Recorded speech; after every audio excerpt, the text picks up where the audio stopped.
Welcome to Telangana వెలుగు. నేను మీ రాజు. రేవంత్ రెడ్డి గారు 2034 వరకు నేనే సీఎం గా ఉంటా అని చెప్పేసి కూడా చెప్పడం అనేది జరిగింది. సో సీఎం రేవంత్ తెలంగాణలో ఇది రాసి పెట్టుకోండి. నాకు మాత్రం ఒక క్లారిటీ ఉంది, మీకేమైనా డౌట్ ఉందా అన్నట్టు కూడా నిన్న యాంకర్ కి కూడా అడిగారు. సో వారి పరిపాలన పైన కావచ్చు, ఆయన పాలన పైన కావచ్చు, ఆయన మంత్రివర్గం పైన కావచ్చు, ఎమ్మెల్యేల పైన రేవంత్ రెడ్డి గారు పూర్తి భరోసాతో ఉన్నారు. అండ్ నేను అనుకున్నటువంటి పనులు చేసి తీరుతా. మూసి సుందరీకరణ కావచ్చు, హైడ్రా విషయంలో కావచ్చు, ఎవరైనా అక్రమాలు చేస్తే డెఫినెట్ గా నేను కూలగొడతా. ఇప్పుడు మనం యుద్ధంలో పార్టిసిపేట్ చేస్తాం. యుద్ధం కోసం, దేశం కోసం కొంతమంది కొన్ని ఇష్యూలు అనేది, ఇన్సిడెంట్స్ అనేది జరుగుతాయి. ఆ విధంగా ఈరోజు నేను భవిష్యత్ తరాలకి చెరువులను నిర్మించాలి, నీళ్ళు ఇవ్వాలి అని చెప్పేసి ఒక సంకల్పంతో ముందరికి వెళ్తున్నా.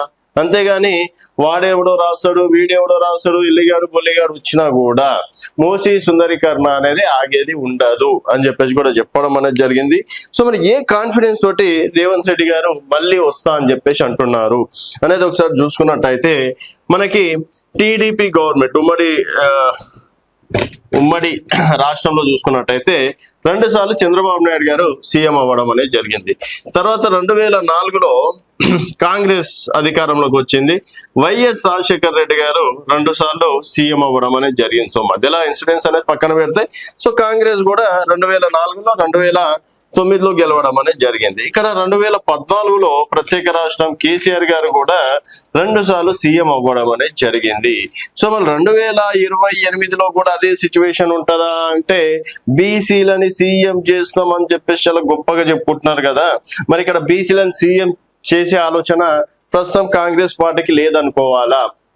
సో 2028 బీసీ సీఎం ఉండాలని చెప్పేసి చాలా సందర్భాల్లో చెప్పినప్పటికీ, మరి 2014లో కేసీఆర్ కూడా ఎస్సీని ముఖ్యమంత్రి చేస్తా అన్నాడు కదా అని చెప్పేసి ఆ తెరపైకి తీసుకొచ్చే అవకాశం ఉంది.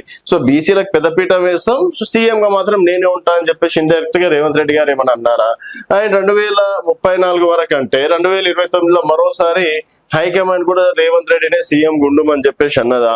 కాంగ్రెస్ పార్టీలో ఉన్నటువంటి సీనియర్ నాయకులు కేవలం మంత్రులుగానే మిగిలాలా అంటూ గతంలో కూడా రాజగోపాల్ రెడ్డి గారు ఒక క్వశ్చన్ వేయడం అనేది జరిగింది. ఇది కాంగ్రెస్ పార్టీ, సో ప్రాంతీయ పార్టీ కాదు. ప్రాంతీయ పార్టీ అయితే మనం వ్యక్తిగతంగా ఇంకో 10 సంవత్సరాలు కాదు 20 సంవత్సరాలు మనమే సీఎం కన్నా కూడా ఎవరు అబ్జెక్షన్ చెప్పారు.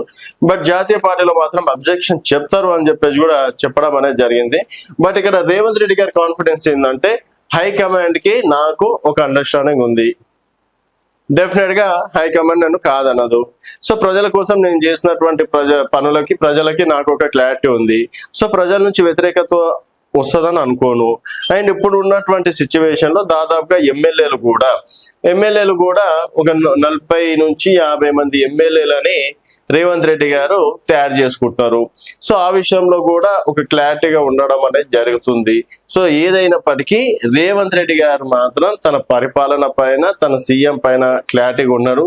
ఇక్కడ బీసీలను సీఎం చేస్తాం, అది చేస్తాం, ఇది చేస్తాం అనేది పక్కన పెడితే, మరి 2004, 2009 ఇంతకుముందు టీడీపీ గవర్నమెంట్ కి కలిసి వచ్చినట్టు రేవంత్ రెడ్డి గారికి కూడా కలిసి వచ్చే చాయిసెస్ ఎంతవరకు ఉన్నాయి అనేది మీ అభిప్రాయాల కింద కామెంట్ రూపంలో తెలియజేయండి. చూస్తూనే ఉండండి తెలంగాణ వెలుగు.